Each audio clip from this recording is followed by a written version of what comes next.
it is time to bring in none other than Mike Cozzi. Good morning there, Mike. Good morning. So what are you expecting down there weather-wise, rain or snow? Rain. Rain? Okay, we're expecting a mixture and then some snow, maybe here's what the area we live in, Mike. Now, we have boundaries with New York and Massachusetts and Connecticut, right?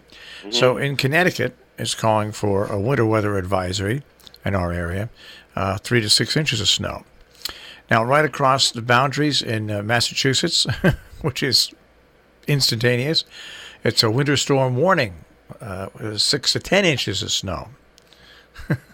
So we're warning people not to cross the border to go to Massachusetts because the minute you cross the border, there'll be 3 or 4 more inches of snow. It's like that old Bugs Bunny cartoon that as soon as you get into the Los Angeles city limits, there's smog, right? Yeah. They got to have a better way of doing this. But anyway, so we're expecting snow. But then cold. Yeah, then very cold. And it's going to be interesting to see if the cold weather holds down south into Atlanta for the Super Bowl. What's it matter? It's inside. Yeah, but people like when I went to the Super Bowl twice, the game is great, okay?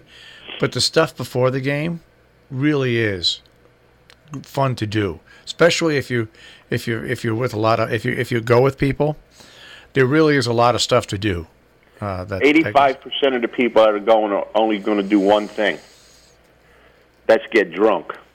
Well, you see, I didn't get drunk either time I went. Well, you were one of the 15%. Yeah. Like I went to one, and I was drunk.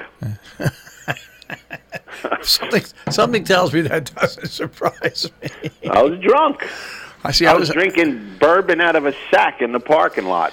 See, I was a Giant fan, so you just never knew when they were going to get back. So I stayed sober and I enjoyed everything. The best. I enjoyed it, but that's what's going on down there. And with the Super Bowl, unlike any other championship event, about 50% of the crowd's there just because it's an event. They don't care who wins. Yeah, it's funny. I was sitting having lunch one day at one of the NFL things with Jake and Sam. And sitting right at the table were the general manager and the player personnel director of the Baltimore Ravens. And I had all Ozzie Newsome, was it? Yeah, I had all my Giants stuff on, and Ozzie Newsome was just the greatest guy, classy guy. Old school. Yeah, talked to us and stuff like that. It was a lot of fun. The game wasn't so much fun, but the Super Bowl experience was fun. Hey, how about this? Anthony Davis has told New Orleans that he won't sign a contract extension. Right. He wants a trade. Good chance for the Nets to become an instant contender. Well, the Nets and the Knicks are interested. They're both interested, yeah. Well, where are you going to go if you're him? You're going to go to the Nets or the Knicks? Well, if I were him, I'd go to the Nets. But he's eligible for a 5-year, $240 million contract extension this summer. 5 years, $240 million. But he real quick, that's like $45 million a year. But he is a good player. And he is. And he's not a troublemaker. He's young too. Because what he played in Kentucky about 7 years ago. He came out as a freshman, so he's got to be probably like 25, maybe. So that's the one. No, he's not a troublemaker. So that's the one basketball story. Now, the Fakers are trying to get him, but that perennial all-star Alonzo Ball. Yeah, he says he's not going to Pelicans. Guess what, Alonzo Ball? If the Lakers want to make that deal, you better start liking to eat gumbo. That's right. Well, anyways, so now where do you want to go in sports? Rarity last night. The Knicks lost, but the Nets lost as well. The streak was broken. They got beat by Boston in Boston by 8, talking about the Nets. But that doesn't mean a lot because they are a better team and they're playing a lot better now. You can't win every game. But so last night the Celtics beat the Nets 112-104. And business as usual for the Knicks. They got beat by Charlotte 101-92. Right. Did you see what Belichick did yesterday? No, what did he do? Nothing. He did. They were supposed to wear their football garb. You know the NFL. You have to do this, and you have. He came in a suit And he never does that. So they're expecting him to get fined like he cares. He does anything he can to bust Goodell's chops. It's just amazing. It's just and amazing. I think it's great. I think it's great because he's not doing anything bad. I mean, the guy came in a suit. When was the last time you seen him in a suit? Had to be at a funeral. I have no idea. I have no idea. I mean, he usually looks like a slob, but he came in yesterday with a suit, and he's going to get in trouble for that. I just think it's great. He probably wanted to try to get under the radar. And what about that one defensive back from the Rams? What did he say? He's too old. Yeah. Well, you know what? They better have a bucket of water on the sideline to put on him because he's going to get torched. Yeah. Brady is going to chew him up. Too old.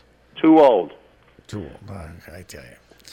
You know, my high school coach had a saying a long time ago that when you're playing against somebody good, you don't want to rile them up. You let sleeping dogs lie.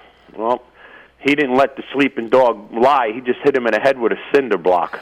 Well, and you know, like, I'm not a Patriots fan, not a big Patriots fan, but when you look at the body of work that he and Belichick have done, I mean, there's very, very, very few people that if match. You deny them, you're nothing but a sour grapes person, and I know a few of them.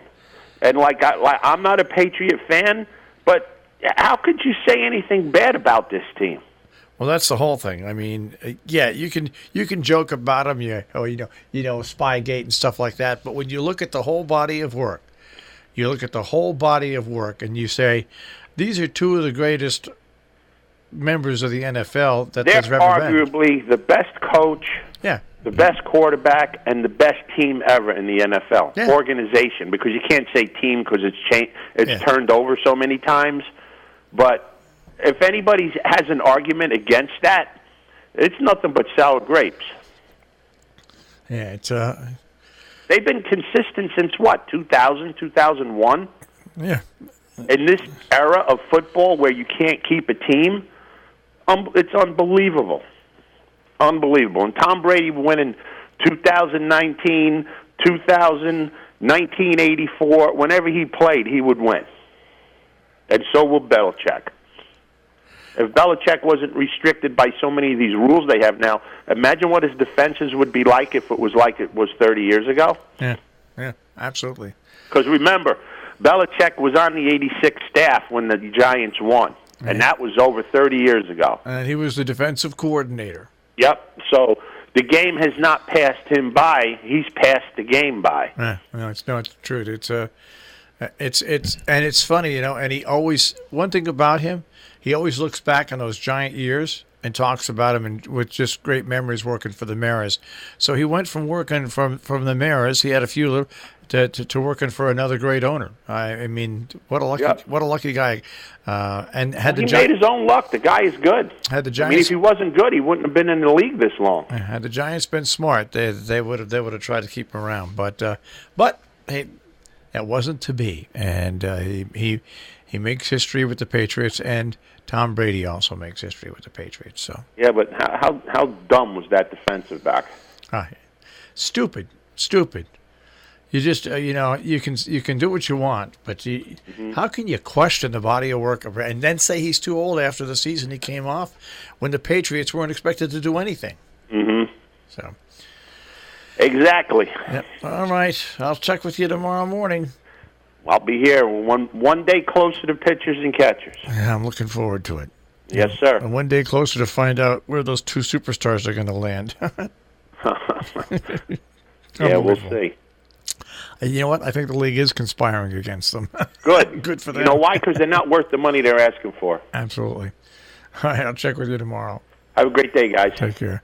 Mike Cozzi with the Check on Sports this morning here on The Breakfast Club on Robin Hood Radio.